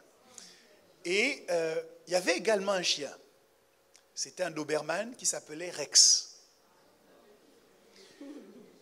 Rex, c'était un Doberman qui n'obéissait qu'à mon oncle. Personne dans la maison n'avait le droit de le toucher. Pourtant, quand vous voyez un chien, vous avez l'impression que c'est une peluche, vous avez envie de caresser. Si vous faisiez l'erreur, en plus mes cousins m'avaient joué un mauvais coup, ils disaient, lui, c'est un bon chien. Quand il vient vers toi, tu le caresses et puis tu chantes, Dibango, Dibango. Et justement, tout ce qu'il fallait pour énerver Rex. Bon, il y avait un perroquet aussi qui l'embêtait souvent, qui l'appelait en imitant la voix de mon oncle. Donc le chien allait, il pensait que mon oncle l'avait appelé, et puis c'était le perroquet qui se moquait de lui. Donc Rex, donc un jour, je me suis laissé avoir par mes cousins, donc je le caresse au début. Dibango, Dibango. Le chien a sauté, il a failli me prendre à la carotide. C'est ça qu'on dit, non? Carotide. La gorge. Laissons la gorge. La gorge, c'est mieux. Notez que j'ai dit la gorge. Oh, il a voulu me prendre ici, là. Voilà. La jugulaire. Et je n'ai eu la vie sauf que parce que il y avait un grand qui était là, qui a crié sur le chien, mais vraiment virulent. J'ai compris ce jour-là que je ne devais pas toucher ce chien. Je devais passer peut-être un mois chez mon oncle. Un jour, le chien arrive. On dormait sur des lits superposés. Donc, il se lève sur ses deux pattes, tellement grand que ses pattes avant, quand il se levait, lui permettaient d'accéder au lit superposé. Donc, je dors sur le lit superposé et je me réveille avec le chien qui est en train de me lécher le visage. C'est dégueulasse, mais c'est un signe d'affection. Je regarde le chien. Je dis, c'est bizarre ça. Je descends. Le chien me suivait partout où j'allais. Je dis, mais c'est quoi cette histoire? Et puis à un moment donné, je m'y risque. Je touche le chien. Le chien est content. Je dis, oh! Et toute la journée, c'était extraordinaire. Je jouais avec le chien, je lançais un truc, il allait chercher, il ramenait. C'était une crème. Le lendemain, c'était plus pareil. Voilà. C'était plus pareil. Quelqu'un a trouvé une solution pour le chien là. Un voisin l'a empoisonné une bonne fois passée. Bref, c'était pour vous montrer que ce jour-là, Dieu avait disposé toutes choses favorablement pour moi, même le cœur du chien. Donc quand tu es dans ta saison, même ceux qui te combattaient vont poser des actes pour te faciliter la tâche. Quand tu es dans ta saison, même ce qui était difficile va devenir facile. Quand tu es dans ta saison, tu vas faire des prières simples qui vont tout de suite avoir leur exaucement. Bon, bien évidemment, si tu ne pries jamais, tu ne peux pas savoir que le ciel est ouvert. C'est dommage. Amen. C'est dommage pour toi. Moi, je te conseille d'avoir une vie de prière abondante où quand ça change, tu sens que là, il y a un shift, tu vois que ça a changé. Donc, c'est ça, c'est comme ça qu'on identifie que la saison est bonne. L'odeur de la faveur. Mais j'ai l'impression qu'à chaque fois que je veux poser une question, vous embrayez tout de suite sur la prochaine question. C'est bien, c'est bien. Vous parliez de prière pour reconnaître les saisons. Quels sont les éléments spirituels qu'on a à notre portée pour discerner les saisons dans lesquelles on est, au-delà de la prière?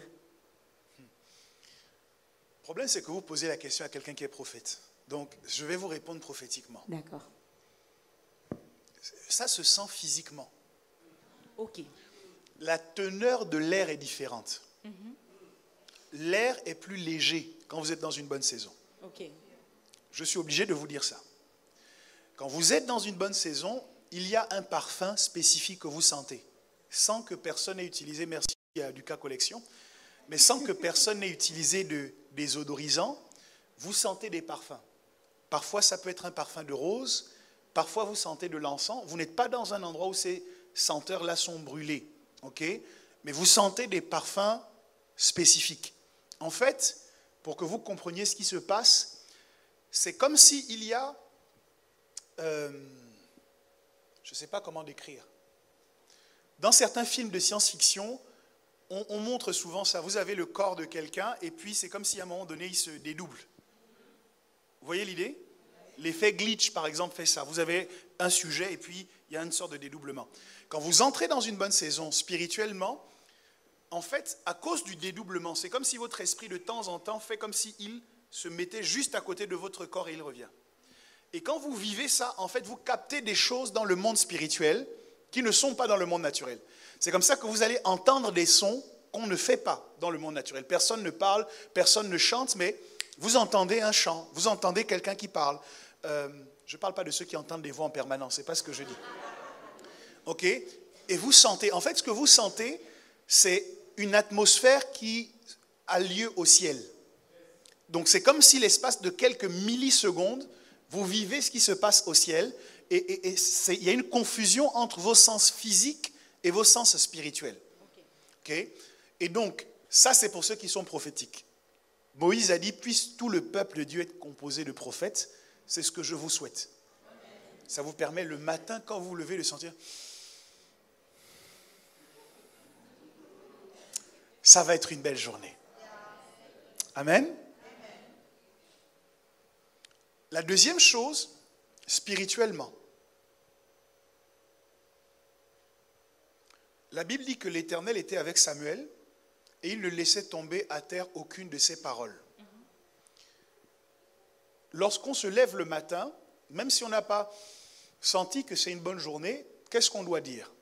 C'est la journée que l'Éternel a faite, qu'elle soit pour moi un sujet de joie. Et on commande au matin en faisant des proclamations. Et de la même manière que vos prières sont exaucées facilement, vous vous rendez compte que vos déclarations ont un impact immédiat. Vous avez commencé à dire, cette journée est une journée de bonnes nouvelles pour moi. Je proclame que quand je sors le matin, quelqu'un va m'apporter une bonne nouvelle. Et ça se passe comme ça. C'est des signaux spirituels pour vous montrer que le ciel est ouvert et que les anges de Dieu montent et descendent d'un vol rapide. C'est dans ces conditions que vous devez profiter pour faire tous les sujets difficiles là, qui traînent souvent. Vous les emmenez vite devant le trône de la grâce parce que là, ça va être exaucé rapidement. C'est un peu comme si au ciel, il y a des moments où il y a des surcharges de dossiers et puis il y a des moments où on évacue tous les dossiers. Le jour où vous sentez ce genre de situation-là, battez-vous pour présenter rapidement tous vos dossiers parce que ça va être traité avec facilité, avec fluidité. Voilà ce que je peux vous dire par expérience. Peut-être que Pasteur Elvire voulait rajouter d'autres choses. Oui, je voulais rajouter le fait que quand on sent qu'on est dans une nouvelle saison, on a besoin d'entendre une personne nous le dire. Souvent quelqu'un de supérieur à nous. Je pense à Samuel que Dieu appelle pour une nouvelle saison, donc à devenir prophète. Mais Dieu passe par son père, en fait, il entend Dieu l'appeler, mais c'est comme s'il entendait son père Élie l'appeler. Et donc, je crois que quand on est dans une nouvelle saison, on se connecte à des gens, on se connecte à une autorité spirituelle qui, parce qu'elle a vu, est capable de nous dire des choses. Et on traverse ainsi les épreuves différemment. Mais vraiment, comprendre la nouvelle saison, c'est aussi se connecter à quelqu'un qui est supérieur à nous, qui parle pour qu'on y croie finalement. L'oppression peut également être un signe que vous devez passer dans une nouvelle saison. Il y a des gens qui sont tellement confortables là où ils sont que pour les déplacer, Dieu est obligé de les persécuter. Quand il dit quitte ton pays, ta patrie, ce n'est pas s'il te plaît Abraham. Est-ce que tu veux bien quitter? C'est quitte. Okay? Et puis quand Abraham part avec Lot, à un moment donné, il y a des problèmes qui obligent Abraham à prendre une mesure pour que Lot et lui se séparent. Parfois, les oppressions aussi sont un signal que l'endroit dans lequel vous êtes n'est pas le bon. Et à ce moment-là, Dieu veut vous emmener dans une autre saison et vous devez accepter de suivre, ainsi dit le Seigneur. Je ne dis pas tout le temps, ne trouvez pas dans toutes les difficultés maintenant une occasion de partir. Ce n'est pas ça. Mais il y a des oppressions spécifiques qui envoient le message selon lequel vous n'êtes plus au bon endroit, c'est plus ici que Dieu vous veut, c'est à un autre endroit et à ce moment-là, il faut l'écouter. Ou bien vous n'avez plus les bons amis, vous entendiez super bien avant. Oui, oui. C'était fluide. Et puis du jour au lendemain, ça passe plus. Mais un rien, plein de problèmes qui surviennent. À ce moment, vous devez vous rendre compte que peut-être que Dieu est aussi en train de modifier votre environnement ou votre entourage direct. Okay? Tout ça, ce sont des signaux. Ça se passe dans le physique, mais ça a d'abord une origine spirituelle. Et donc, je le mets aussi dans la catégorie des éléments spirituels qui nous permettent de voir qu'on a changé de saison. Je finis avec ça. Israël part du désert pour aller en Canaan et il y a une chose systématique qui se passe, c'est que la manne arrête de tomber. Donc, parfois, une privation va vous montrer que c'est une autre saison. Si les corbeaux continuaient à venir nourrir Élie, il serait resté au torrent de Kérit. Okay? Donc, parfois, Dieu aussi va nous priver de quelque chose pour nous forcer à aller à un autre endroit. Je peux vous dire ça? Oui. La manne dans le désert, la seule chose qu'Israël avait à faire, c'était la récolter. Ils venaient, ils prenaient la manne, ils mangeaient. Et Dieu leur promet un pays où coule le lait et le miel. Mais le lait ne s'obtient pas facilement ou naturellement. Pour obtenir du lait, vous devez élever des bovins, vous devez les nourrir, vous devez en prendre soin pour qu'ils produisent du lait. Le miel également implique qu'il y ait des cultures suffisamment riches pour que les abeilles puissent butiner et qu'elles puissent produire le miel. Ça veut dire que la phase dans laquelle Israël était dans le désert était une phase d'assistanat. Il n'avait rien à faire, il se servait et il mangeait. Mais la promesse était un lieu où il devait travailler. Ça veut dire que quand on entre dans notre saison, ça ne veut pas nécessairement dire qu'on va moins travailler. Parfois, on se dit ça. Dieu n'a pas pour objectif de nous emmener au lieu où on ne travaillera plus. Parce que l'homme le plus abouti dans la pensée de Dieu est un homme qui travaille. Donc, il faut enlever de notre pensée l'idée qu'un jour, nous pourrons, dans toute paresse, bénéficier des bontés de Dieu. Non. Quand nous serons le plus évolués possible, nous aurons encore du travail à faire. Et il est normal que vous ayez dans votre environnement, dans votre entourage, des gens qui préféraient la manne, parce que ça impliquait juste de se pencher pour la récolter, et qui ne veulent pas faire le travail du lait et du miel. Et ça veut dire que votre passage dans la terre promise implique que ceux qui voulaient plutôt la manne ne se reconnaissent plus dans la direction que vous êtes en train de suivre. Tout ça, ce sont des signaux pour vous indiquer que vous êtes passé dans une autre saison. Merci évêque.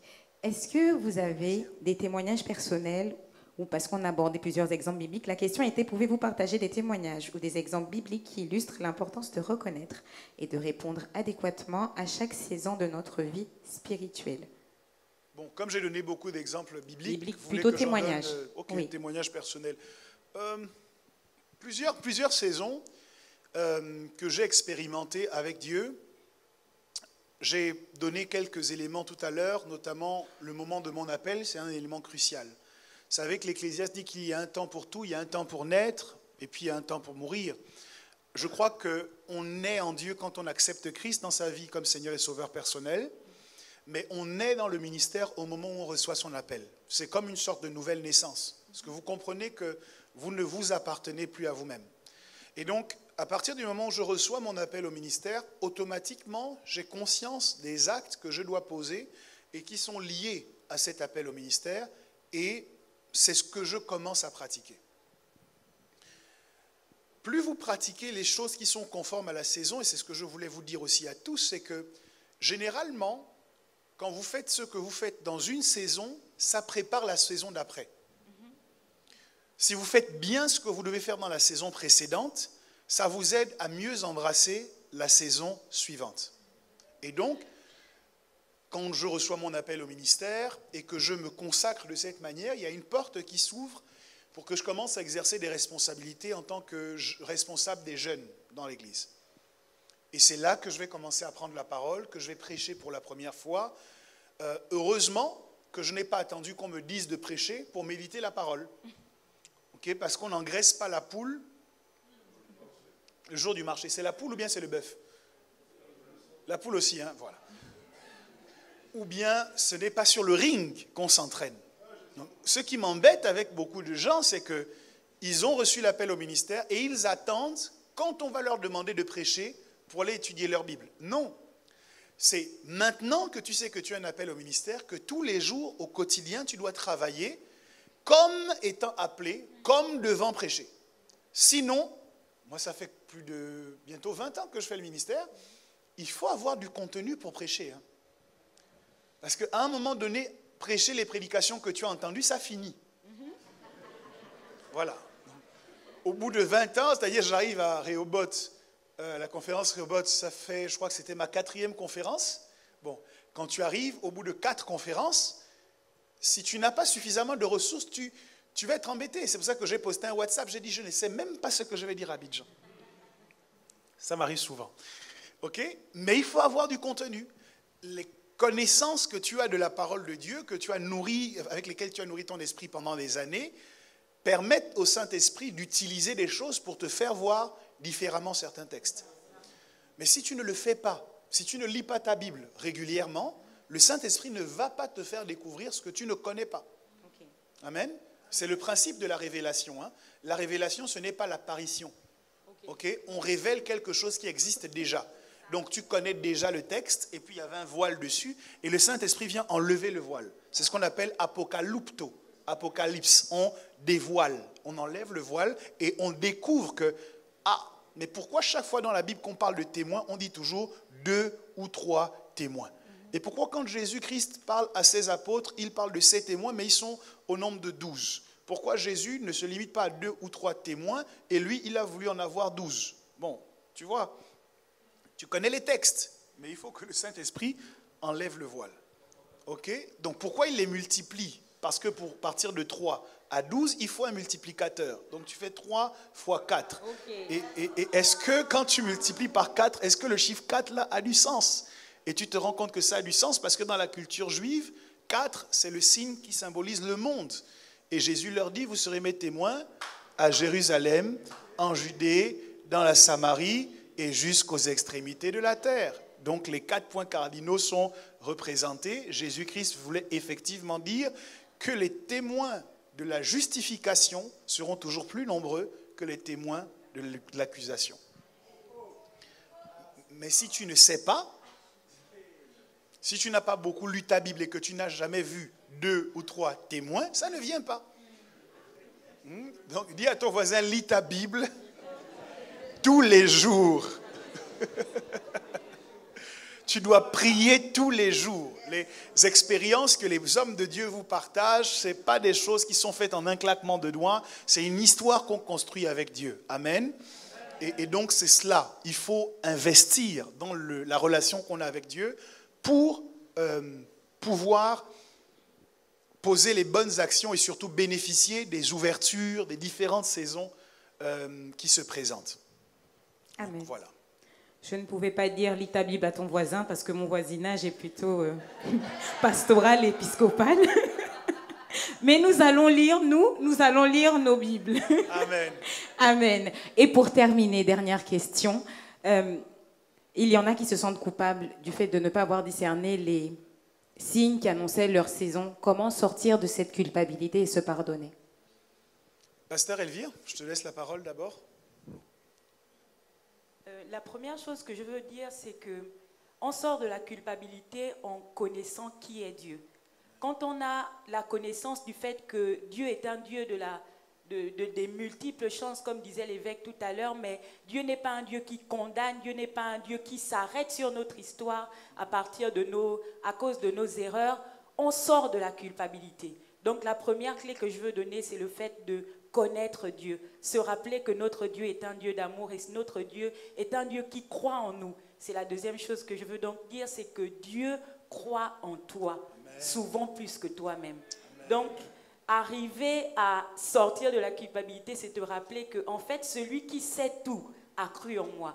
Et donc, c'est possible d'expérimenter la nouvelle saison. C'est joliment dit. Merci, Pasteur Elvire. J'ai regardé une vidéo récemment d'un interview. Comment il s'appelle? Le champion de basket français. Parker. Un interview de Tony Parker qui explique qu'au début de sa carrière en NBA, quand il avait raté 2, 3, 4 tirs, il faisait un mauvais match. Et il ne comprenait pas comment faisait Kobe Bryant qui, lui au contraire, pouvait faire un premier quart-temps complètement pourri et finir quand même des matchs avec 30 points inscrits. Et un jour qu'il a posé la question à Kobe Bryant, ce dernier lui a dit juste un mot, delete. Delete, efface. Ça veut dire que la force de Kobe Bryant, c'est que quand il avait fait un mauvais début de match, il était capable d'effacer dans son cerveau le souvenir du début et de recommencer comme s'il n'avait pas échoué. Et en ce qui concerne les différentes opportunités, les saisons que nous n'avons pas su identifier, delete. Efface. Efface. Ah, si vous saviez. Efface. Le diable va tout faire pour que tu ne réussisses pas à effacer. Parce qu'il sait que si tu effaces, il n'a plus de force pour te culpabiliser, pour t'accuser et pour te bloquer. Donc, c'est pourquoi le sang de Jésus nous a été donné pour effacer nos transgressions. Efface toutes les fois que tu n'as pas été à la hauteur. Efface toutes les fois où tu as déçu des gens, où tu t'es déçu toi-même. Efface toutes les fois où tu n'as pas été en accord avec la parole de Dieu. Efface, c'est-à-dire mets-toi d'accord avec toi-même aujourd'hui pour effacer. Efface les premières tentatives, et efface les échecs, efface tout simplement. Et relance-toi exactement comme si tu n'avais pas échoué avant. Retente comme si tu n'avais pas tenté avant. Parce que toutes les tentatives que tu feras, en ayant le souvenir de ce que tu as échoué, tu ne te donneras jamais plus à fond comme tu t'es donné au départ. La première relation amoureuse que tu as eue, tu t'es donné tellement à fond. Et ça t'a donné un tellement puissant goumin que désormais, quand tu rentres dans une relation, tu rentres vraiment... On n'aimait plus les organes. Est-ce que tu vois? Mais c'est à cause de ça que cette relation n'aboutira pas. Parce que l'autre a besoin de quelqu'un qui s'engage à fond. Donc, il faut que tu effaces toutes les relations où ça n'a pas été et que tu te lances également à fond. Il y a quelqu'un qui a dit, et je le crois, que le meilleur remède du chagrin, c'est d'aimer encore. Donc, tu dois aimer encore. Tu dois aimer plus fort. Parce que c'est cela qui permet à ton cœur de guérir. Mais si tu le fais de manière parcimonieuse, tu es en train d'envoyer une autre information que l'autre va lire en disant, peut-être que Il n'est pas trop intéressé. Ok. Peut-être qu'elle ne veut pas trop. Et à ce moment, donc la seule solution pour toi, c'est efface. Efface tous les gars qui t'ont blagué avant. Efface les filles qui t'ont déçu avant, qui te géraient avec 3-4 gars différents. Parce que ça existe aussi. Et c'est vrai. Merci. Pasteur, elle vient dire j'accepte. On accepte et nos cœurs restent ouverts. Ça existe aussi. Ça existe aussi.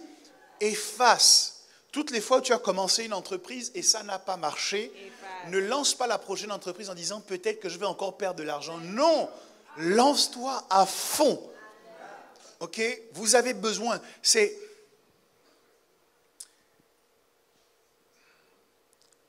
le monde dans lequel nous vivons fonctionne sur la base des rapports de force.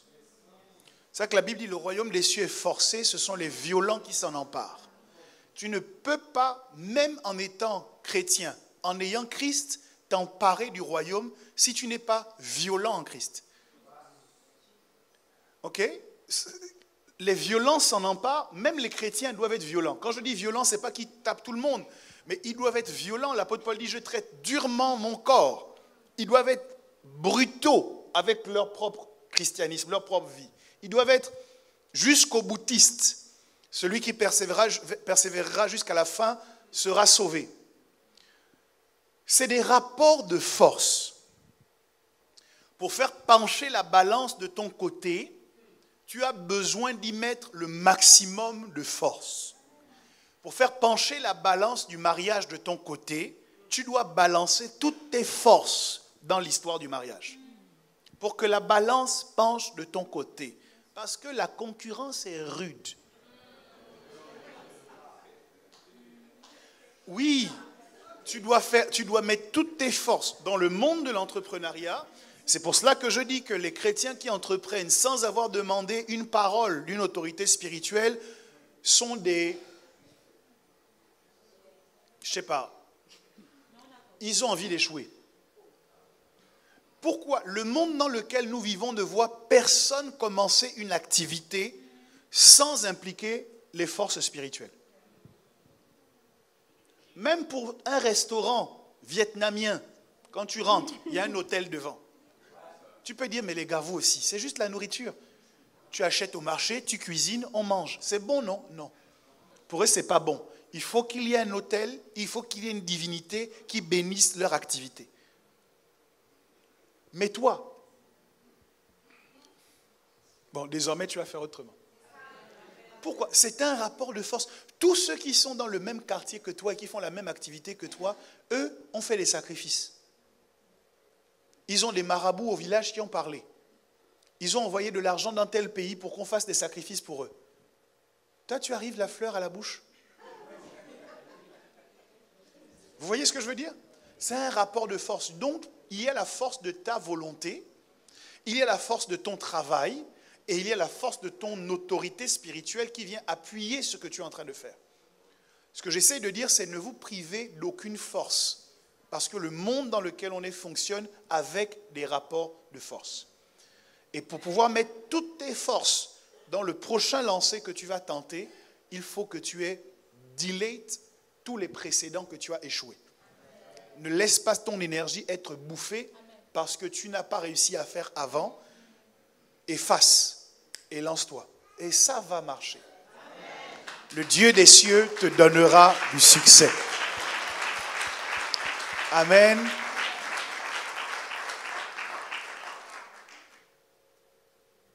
Je sais, le temps est avancé, je finis vraiment là. Il y a quelqu'un qui a dit, je n'échoue jamais, j'apprends. Une autre chose que vous pouvez faire des saisons que vous n'avez pas saisies, en plus d'effacer la culpabilité et le mauvais sentiment qu'il y a. Une autre chose, c'est que vous pouvez tirer les leçons. Apprenez. Pourquoi à ce moment, je n'ai pas été capable de saisir cette opportunité d'embauche? Il y a une dame comme ça qu'on appelle pour le travail. Sauf qu'elle n'avait pas de perruque. À disposition. Elle n'avait pas de perruque. à disposition.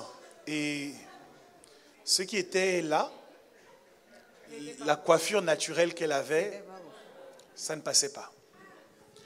Donc, parce qu'elle voulait quand même aller à l'entretien d'embauche, elle a quand même essayé d'attacher un petit foulard pour aller à l'entretien. Mais elle a raté son entretien parce que ça demandait une présentation du tonnerre. Et que ce foulard-là ne participait pas à la présentation qui était exigée. Vous voyez? Je dis ça pourquoi? Pour que toutes les sœurs qui sont ici soient toujours coiffées ou qu'elles aient toujours une perruque.